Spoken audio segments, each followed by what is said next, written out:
నాణ్యతా ప్రమాణాలు పాటించాలి. ఆముదాల వలస రోడ్డు పనులను పరిశీలించిన శ్రీకాకుళం ఎమ్మెల్యే గొండు శంకర్. రోడ్డు నిర్మాణ పనుల్లో నాణ్యత ప్రమాణాలు పాటించాలి అని శ్రీకాకుళం ఎమ్మెల్యే గొండు శంకర్ కాంట్రాక్టర్కు సూచించారు.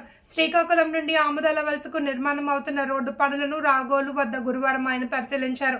ఈ సందర్భంగా ఆయన మాట్లాడుతూ ఎన్నికల్లో ఇచ్చిన హామీ మేరకు కూటమి ప్రభుత్వం ఏర్పడిన కొద్ది నెలల్లోనే నిర్మాణ పనులు చేపడుతూ ఉండడం ఆనందంగా ఉందన్నారు.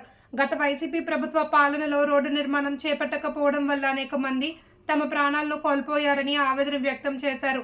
వైసీపీ ప్రభుత్వం రోడ్డు పనులను అసంపూర్తిగా వదిలేయడంతో వాహనదారులు నానా అవస్థలు ఎదుర్కొన్నారని 2024 సార్వత్రిక ఎన్నికల సమయంలో వారు తమ ఆగ్రహాన్ని చూపించారని తెలిపారు. ప్రజల కనీస అవసరాలని కూడా వైసీపీ ప్రభుత్వం తీర్చలేకపోయిందని, కొద్ది నెలల్లోనే నిర్మాణ పనులను పూర్తి చేసి రోడ్డును అందిస్తామని చెప్పారు. ఈయనతో పాటు టీడీపీ నాయకులు, కార్యకర్తలు పాల్గొన్నారు.